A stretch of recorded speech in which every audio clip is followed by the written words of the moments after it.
Hello everyone, this is Mukesh Kumar and I welcome you all to the platform of BioSeco. Today we'll basically discuss about the one of the famous topic that is apoptosis. आपने कई दफ़ा ये नाम सुना होगा apoptosis का, तो इसी को आज हम लोग जानेंगे कि ये apoptosis बेसिकली क्या होता है और इसमें कौन कौन से पाथवेज इंक्लूड होते हैं, उन सारी चीज़ों को आज हम लोग इस लेक्चर में देखेंगे. So let's give a heading that is apoptosis. Apoptosis को हम लोग और एक नाम से जानते हैं that is programmed cell death. It is also known by the name of programmed cell death. ठीक है, ये टर्म को समझो कि सबसे पहले ये प्रोग्राम्ड सेल डेथ बेसिकली क्या है. जैसे कि आप कोई भी काम को करते हो तो सबसे पहले आप क्या करते हो कि उस चीज को प्रोग्राम करते हो, उस चीज के लिए स्ट्रेटेजी क्रिएट करते हो एंड फिर दैट स्ट्रेटेजी फॉलो करते करते आप एक प्रोग्राम के थ्रू उस चीज को कंडक्ट करते हो. सेम वे में क्या होता है कि एपोप्टोसिस में भी एक प्रोग्राम टाइप क्रिएट किया हो रहा था फॉर किसके लिए, that is for death of cell. Cells को किल करने के लिए, सेल का डेथ करने के लिए एक प्रोग्राम ऑर्गेनाइज किया जाता है that is known as apoptosis. तो ये एपोप्टोसिस का बेसिकली नीड क्यों पड़ता है इसको हम लोग समझते हैं. देखो क्या होता है कि जब हम लोग का अर्ली डेवलपमेंट होता है तो अर्ली डेवलपमेंट के समय क्या होता है कि बहुत सारे अनवांटेड सेल्स होते हैं. तो उस अनवांटेड सेल्स को, जिसको बॉडी को अब नीड नहीं है, और second the type of cells जिसको हम लोग अब रिपेयर नहीं कर सकते. जैसे कि हम लोग जानते हैं कि अगर बॉडी में कोई सेल्स में डीएनए में अगर डैमेज आ गया तो उस चीज को रिपेयर किया जा सकता है, लेकिन कुछ सर्टेन केसेस में कुछ सेल्स के डीएनए को रिपेयर नहीं किया जा सकता, दैट इज इरिपेयरेबल. उस तरह के सेल्स को और अनवांटेड सेल्स को क्या किया जाता है कि उसको किल्ड कर दिया जाता है, और उस किल्ड करने का जो प्रोसेस होता है that is known as apoptosis. तो it is basically a program cell death pathway through which the unwanted cells and the cells which are beyond the repair of DNA, that kind of cells are killed or dead. तो उस तरह के sales को मार दिया जाता है और उस तरह के सेल्स को बॉडी को नीड नहीं है, जरूरत नहीं है, इसलिए उसको वहां से इलिमिनेट कर दिया जाता है. That is apoptosis. और we can say it's basically एक सिग्नल पाथवे है, क्योंकि एक प्रोग्राम क्रिएट किया गया है, so it's basically a signaling pathway. तो ये था आपका अपोप्टोसिस. अब अपोप्टोसिस जो होता है उस सेल का जो डेथ होता है उसको दो तरीके से करता है. अभी हम लोग पढ़ा कि apoptosis is basically programmed cell death. तो ये जो सेल का डेथ करने का जो प्रोसेस है इसको ये दो तरह से करता है. The first one is intrinsic pathway. Intrinsic pathway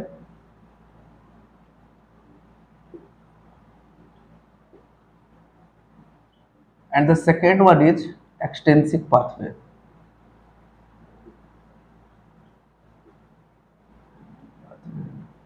अभी हमने बताया कि अपोप्टोसिस एक क्या है, सिग्नलिंग मेथड है टू किल अ सेल. और सेल का डेथ करने का एक सिग्नलिंग मेथड है और एक प्रोग्राम है जिसके थ्रू सेल का डेथ होता है. तो ये सेल का डेथ बेसिकली दो तरीके से कराता है. The first one is intrinsic pathway और second one is extrinsic pathway.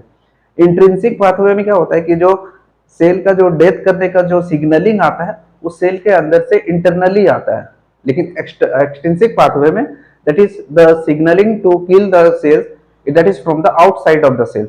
वो बेसिकली आउटसाइड द सेल से सिग्नल आता है कि आप उस सेल्स का अनवांटेड सेल्स है, वो अब रिपेयर नहीं हो सकता, वो डैमेज है, तो उसको मार दो. तो that kind of signal is that is in extrinsic pathway. लेकिन जो इंट्रिंसिक पाथवे होता है, इंट्रिंसिक पाथवे में क्या होता है कि सेल का डेथ का जो सिग्नलिंग होता है that is in from inside the और इंटरनल ऑफ द सेल्स. ये सेल का इंटरनल से आता है, दैट इज इंट्रिंसिक पाथवे. तो आज हम लोग बेसिकली दोनों में से एक ही को जानेंगे, दैट इज इंट्रिंसिक पाथवे. इसको हम लोग डिटेल में देखेंगे और नेक्स्ट क्लास हम लोग एक्सटेंसिक पाथवे को देखेंगे. ठीक है, तो जो इंट्रिंसिक पाथवे होता है ये बेसिकली जुड़ा होता है किसके, दैट इज माइटोकॉन्ड्रिया से. इंट्रिंसिक पाथवे किससे जुड़ा होता है, दैट इज माइटोकॉन्ड्रिया. इसीलिए इसको हम लोग नाम देते हैं दैट इज माइटोकॉन्ड्रियल पाथवे. तो intrinsic pathway is also known as by the name of mitochondrial pathway. कौन सा pathway, that is mitochondrial pathway.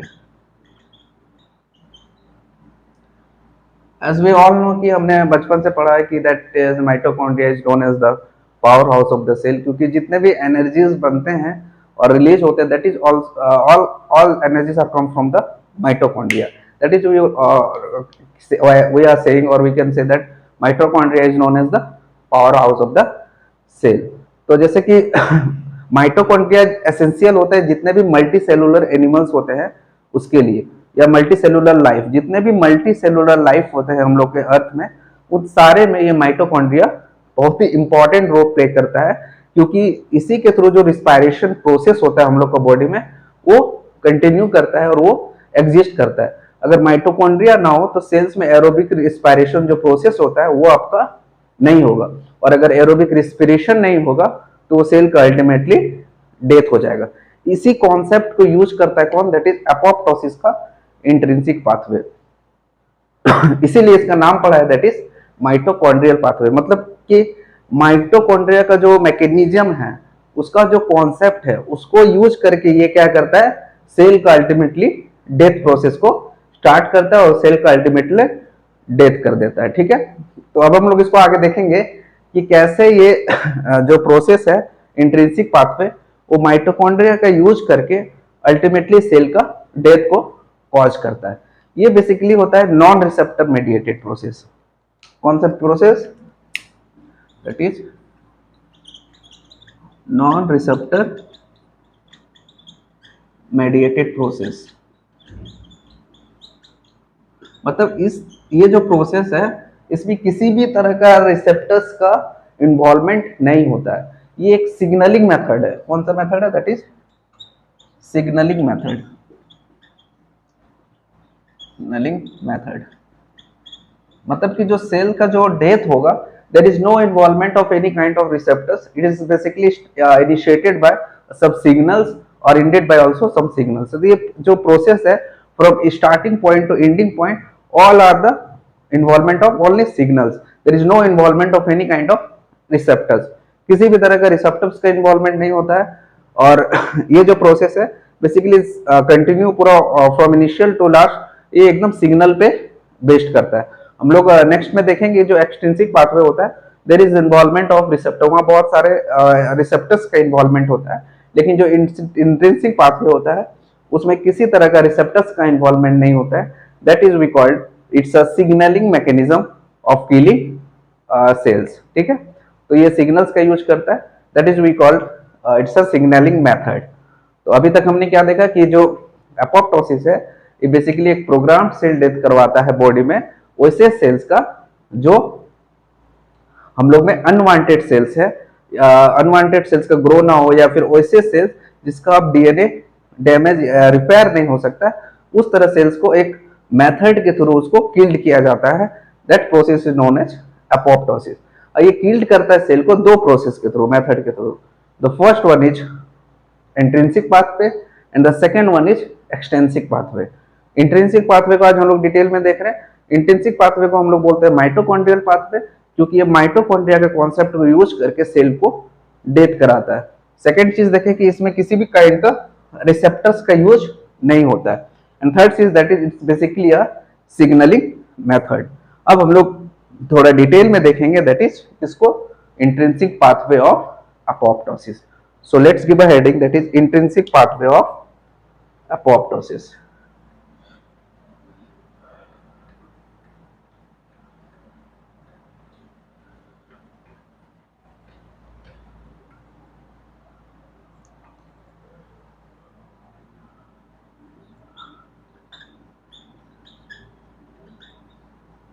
Intrinsic pathway.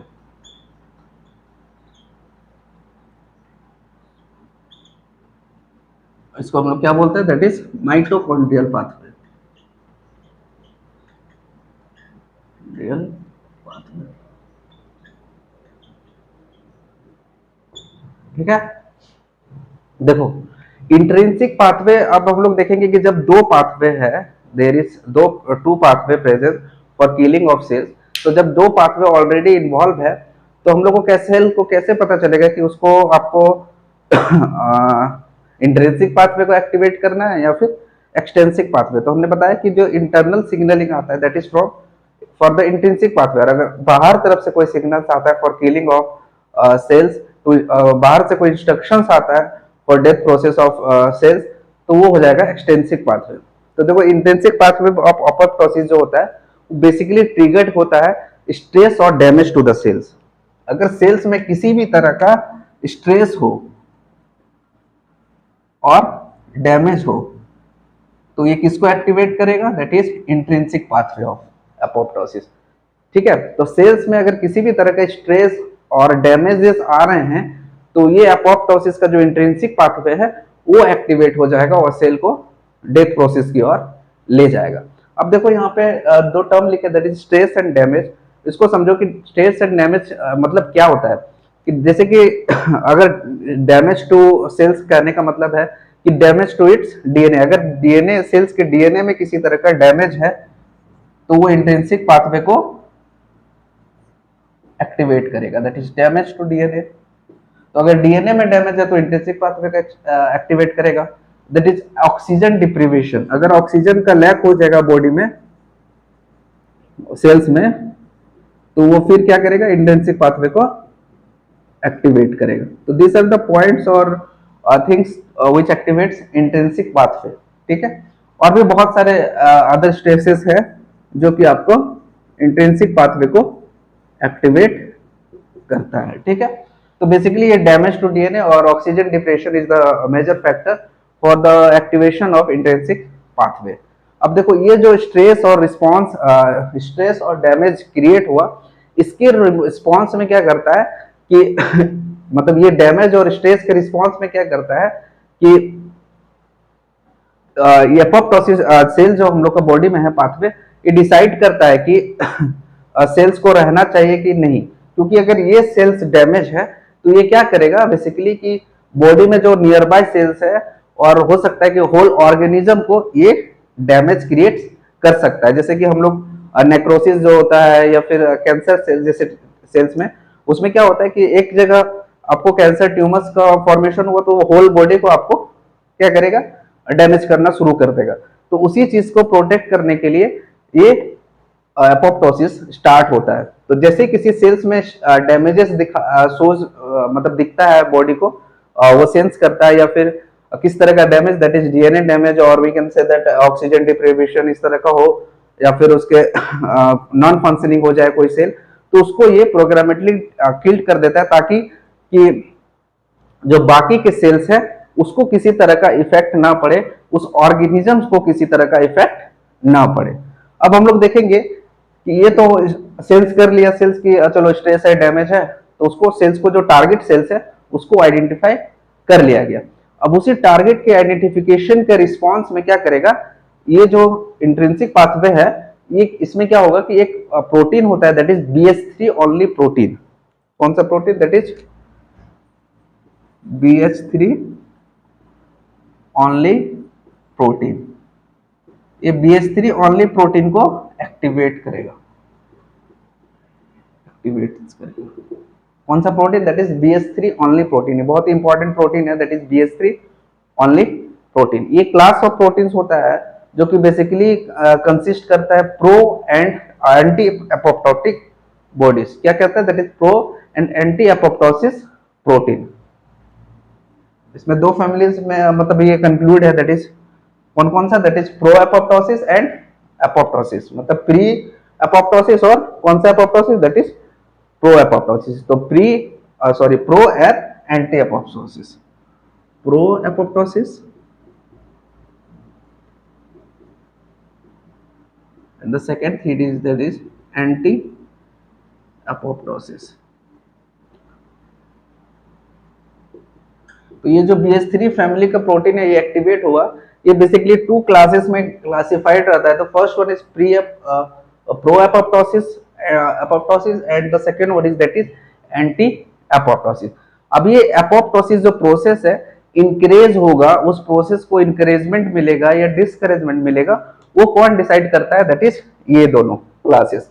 इस क्लास का that is pro apoptosis protein का एक्टिवेट होगा तो ये कुछ और रिजल्ट शो करेगा, और एंटी एपोप्टोसिस प्रोटीन का एक्टिवेशन होगा तो ये कुछ और इंकरेजमेंट करेगा।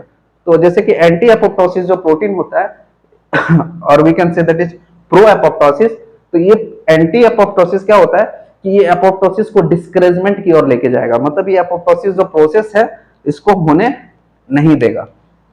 दैट इज कहां की ले जाएगा सेल को, that is discouragement of death of cell. लेकिन जो प्रो एपोप्टोसिस होगा ये क्या करेगा, इंकरेजमेंट करेगा किसको, इंकरेजमेंट करेगा किसको, डेथ सेल प्रोसेस को।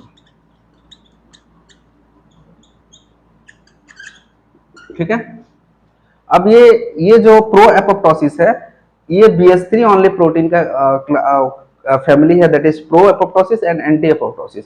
अगर प्रो एपोप्टोसिस का BH3 ओनली प्रोटीन एक्टिवेट हुआ तो ये फर्दर एक दो प्रोटीन को एक्टिवेट करता है, that is known as Bax and Bak. किसको एक्टिवेट करेगा, ये pro apoptosis, Bax and Bak. ठीक है, ये दो प्रोटीन है, इस प्रोसेस को फर्दर आगे की ओर लेके जाएगा। हम लोग एक्सट्रिंसिक पाथ में देखेंगे वहां पे भी सेम प्रोटीन ये बैक्स एंड बैक एक्टिवेट होता है, लेकिन वहां पे कुछ फैक्टर्स होते हैं जो उसको एक्टिवेट करते हैं, दैट इज TB1D। TB1D होता है एक प्रोटीन फैक्टर है जो कि उसको एक्टिवेट करता है एक्सट्रिंसिक पाथवे में। लेकिन इंट्रिंसिक पाथवे में डायरेक्टली BH3 जो ओनली प्रोटीन होता है जिसका प्रो एपोप्टोसिस फैमिली है वो सीधा एक्टिवेट कर देता है किसको, that is Bax and Bak को। अब ये बैक्स एंड बैक क्या करता है, ये बेसिकली क्या करेगा, आपका जो सेल है उसको कंडेंस करेगा। उसको क्या करेगा, कंडेंस करेगा।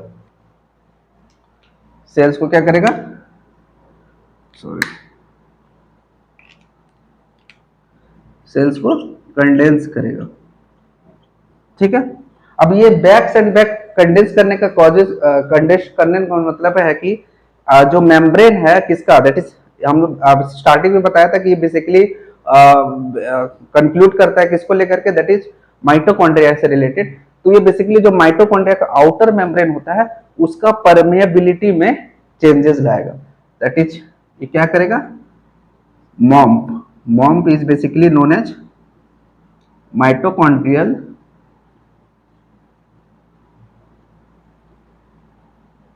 आउटर मेम्ब्रेन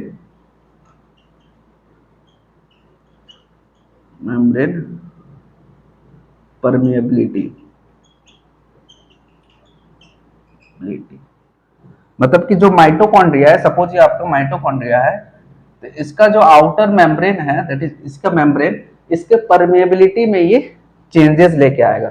अब परमेबिलिटी में चेंजेस लाएगा मतलब कि जो सेल्स का अंदर का और जो इंपोर्ट और एक्सपोर्ट होता है उसमें चेंजेस आना शुरू हो जाएगा। तो ये बेसिकली बैक्स एंड बैक क्या करता है, it is basically creates a situation like MOMP. MOMP stands for mitochondrial outer membrane permeability. ठीक है, दैट इज अगर मॉम्प एक्टिवेट हो गया मतलब कि ये क्या करेगा, जो माइटोकॉन्ड्रिया का जो आउटर मेम्ब्रेन है उसके परमेबिलिटी में चेंजेस लाएगा, जिसके कारण इंपोर्ट और एक्सपोर्ट इनसाइड और आउटसाइड द माइटोकॉन्ड्रिया वो आपका इफेक्ट करेगा।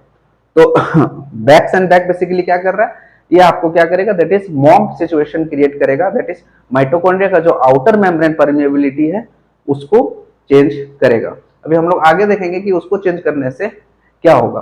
तो ये मॉम्प अगर एक बार एक्टिवेट हो गया, that at that point that is no return for apoptosis. अगर उस मॉम्प अगर क्रिएट हो गया, दैट इज मॉम्प जैसा सिचुएशन अगर अराइज हो गया, क्रिएट हो गया, तो एट दैट टाइम अगर सेल सोच ले कि हमको नहीं सेल्स का डेथ नहीं कराना है, तो that is not possible. Cells अगर एक बार मॉम्प सिचुएशन क्रिएट हो गया उस सेल्स में, तो सेल्स का डेथ हो जाएगा। ठीक है, तो देखो अगर मॉम्प एक्टिवेट नहीं है, इसके पहले जितना भी प्रोसेस है सारा हो जाए, एट दैट पॉइंट सेल रोक सकता है डेथ प्रोसेस को bye releasing various inhibitor molecules. बहुत सारे इनहिबिटर्स मॉलिक्यूल्स होते हैं जिसके हेल्प के थ्रू ये प्रोसेस को, डेथ प्रोसेस को रोक सकता है। लेकिन जैसे मॉम्प जैसा सिचुएशन अगर क्रिएट हो जाए, at that point, at that time there is no point of return, मतलब कि आप सेल्स को कंप्लीट डेथ प्रोसेस से गुजरना होगा। अब देखो क्या होता है, ये मॉम्प के क्रिएट हो जाने से, अब देखो जैसे मॉम्प है, as we all know that कि जो माइटोकॉन्ड्रिया होता है वो आपका डबल वॉल मेम्ब्रेन होता है, it is basically double wall membrane होता है। अभी हम बताएं कि मॉम अगर सिचुएशन क्रिएट हो गया मतलब इसका परमेबिलिटी में चेंजेस आना शुरू हो जाएगा। परमेबिलिटी में चेंजेस आने से शुरू से मतलब क्या है कि जो माइटोकॉन्ड्रिया होता है उसमें क्या प्रेजेंट होता है, साइटोक्रोम सी। क्या प्रेजेंट होता है, दैट इज साइटोक्रोम सी। ठीक है, अब ये साइटोक्रोम सी बहुत इंपॉर्टेंट रोल प्ले करता है इन किसमें, that is in electron transport chain. Mitochondria में इलेक्ट्रॉन ट्रांसपोर्ट चेन होता है during energy formation, ATP formation. तो वो cytochrome c important role play करता है किसमें, that is electron transport chain. ठीक है, तो ये बैक एंड बैक क्या करता है कि ये है नॉर्मल सेल्स का फंक्शन साइटोक्रोम सीस का। लेकिन जैसे ही कोई सेल्स डिफेक्टिव होता है तो ये बैक एंड बैक क्या करता है, इसका परमिएबिलिटी में चेंजेस ले आ जाता है, जिसके कारण इसके अंदर जो आपका साइटोक्रोम सी है उस सेल से बाहर निकल के साइटोप्लाज्म में आ जाता है सी। ठीक है, ये साइटोक्रोम सी आ गया कहां, दैट इज साइटोप्लाज्म में, अब माइटोकॉन्ड्रिया से बाहर निकल के। अब साइटोक्रोम सी में, अब मान लो से माइटोकॉन्ड्रिया में साइटोक्रोम सी ही नहीं है तो इलेक्ट्रॉन ट्रांसपोर्ट चेन जो प्रोसेस है वो कंटिन्यू करेगा, नहीं करेगा। तो अल्टीमेटली क्या होगा, एनर्जी का फॉर्मेशन बंद हो जाएगा। अभी क्या करेगा, ये जो साइटोक्रोम सी है ये एक एपोप्टोसोम का फॉर्मेशन करता है, दैट इज ये साइटोक्रोम सी क्या करता है, आपस में एक जुड़ जाता है बहुत सारा और एक एपोप्टोसोम बनाता है। तो बहुत सारा साइटोक्रोम सी आपस में जुड़ के क्या करता है, एक एपोप्टोसोम का फॉर्मेशन करता है। ठीक है, तो एपोप्टोसोम बेसिकली कुछ ये है, एक कॉम्प्लेक्स प्रोटीन होता है जो कि final stage to beginning cellular breakdown, जो सेलुलर ब्रेकडाउन होता है सेल्स का, उसके फाइनल स्टेज को ये प्रोसेस को ये क्रिएट करता है। और ये बेसिकली एपोप्टोसोम कुछ नहीं है, ये बेसिकली आपका है कि साइटोक्रोम सी जो होता है, हम लोग आगे भी देखेंगे, ये बेसिकली ऐसे ऑर्गेनाइज हो जाता है,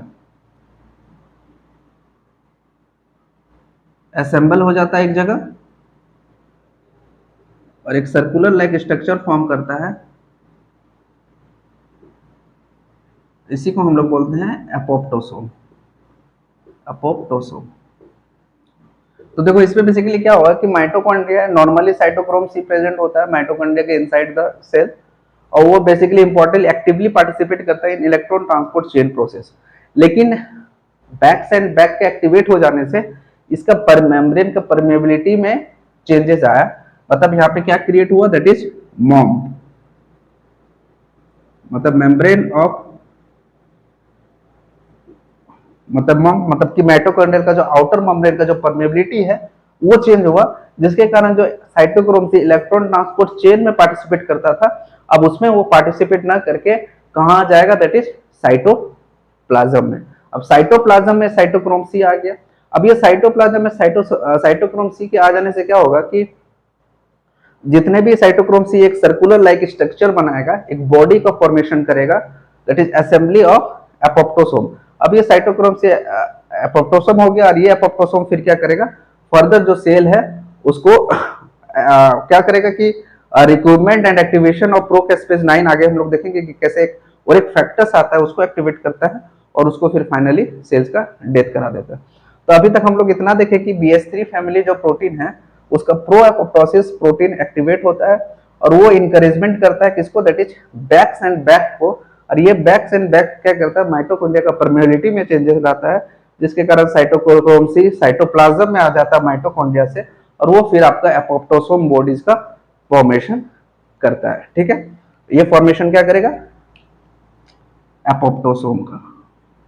अब ये एपोप्टोसोम फिर क्या होता है, फर्दर सर्कुलराइज होता है, एक गोला जैसा बनाता है। फिर आगे हम लोग देखेंगे इसके प्रोसेस को, दैट इज यहाँ तक का डायग्राम बस यही है। आगे हम लोग जैसे जैसे बढ़ते जाएंगे इस डायग्राम को आगे कंक्लूड करते जाएंगे। ठीक है, अब जैसे साइटोक्रोम सीज किस में आ गया, दैट इज साइटोप्लाज्म में, और एपोप्टोसोम का फॉर्मेशन कर लिया।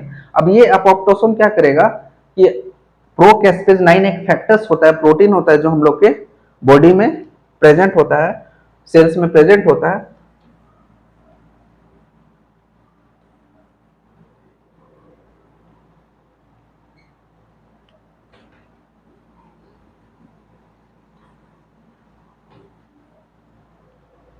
क्या करेगा, दैट इज ये एपोप्टोसोम क्या करेगा,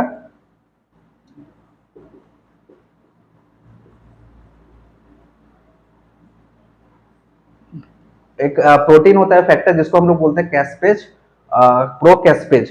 प्रोकैस्पेज 9, उस प्रोकैस्पेज 9 को एक किसमें कन्वर्ट कर देगा, दैट इज कैस्पेज 9। प्रोकैस्पेज 9 और उसको ये कन्वर्ट कर देगा किसमें, दैट इज कैस्पेज 9 में। ये प्रोकैस्पेज 9 जो है उन्हें इनएक्टिव फॉर्म है और कैस्पेज 9 ये एक्टिव फॉर्म है। तो ये एपोप्टोसोम क्या करेगा, जैसे एपोप्टोसोम का फॉर्मेशन होगा आउटर, जैसे मॉम का सिचुएशन क्रिएट हुआ, साइटोक्रोम से बाहर आया, एपोप्टोसोम रिलीज हुआ। अब ये एपोप्टोसोम क्या करेगा कि जो प्रोकैस्पेज 9 है उसको एक्टिवेट कर देगा किसमें, दैट इज कैस्पेज 9 में। और this caspase 9 is able to trigger further changes throughout the cell. और ये कैस्पेज 9 के पास इतना एबिलिटी है, पावर है कि उस सेल्स में फर्दर कोई भी तरह का चेंजेस को ला सकता है। फर्दर नेक्स्ट स्टेप में क्या होता है कि ये कैस्पेज 9 फर्दर एक्टिवेट करता है किसको, दैट इज कैस्पेज 3 एंड 7 को। ये फर्दर एक्टिवेट किसको करेगा, दैट इज कैस्पेज 3 एंड 7। ठीक है, ये भी प्रेजेंट और इनसाइड द सेल पहले से। तो ये कैस्पेज 9 क्या किया, सबसे पहले प्रोकैस्पेज 9 इसको एक्टिवेट किया एपोप्टोसोम किसमें, दैट इज कैस्पेज 9 में। और कैस्पेज 9 फिर फर्दर किसको कन्वर्ट कर दिया, कैस्पेज 3 एंड 7 को। और this caspase 3 and 7 begins the breakdown of cellular material, जो भी सेलुलर मटेरियल है सेल के अंदर उसको खत्म करना शुरू कर देता है। और इस बेसिकली क्या करता है, सेल्स को कंडेंस कर देता है और उसका जो सेल्स के अंदर का जो डीएनए होता है उसको ये खत्म कर देता है। तो बेसिकली ये कैस्पेज 3 एंड 7 क्या करता है, बिगिंस द ब्रेकडाउन ऑफ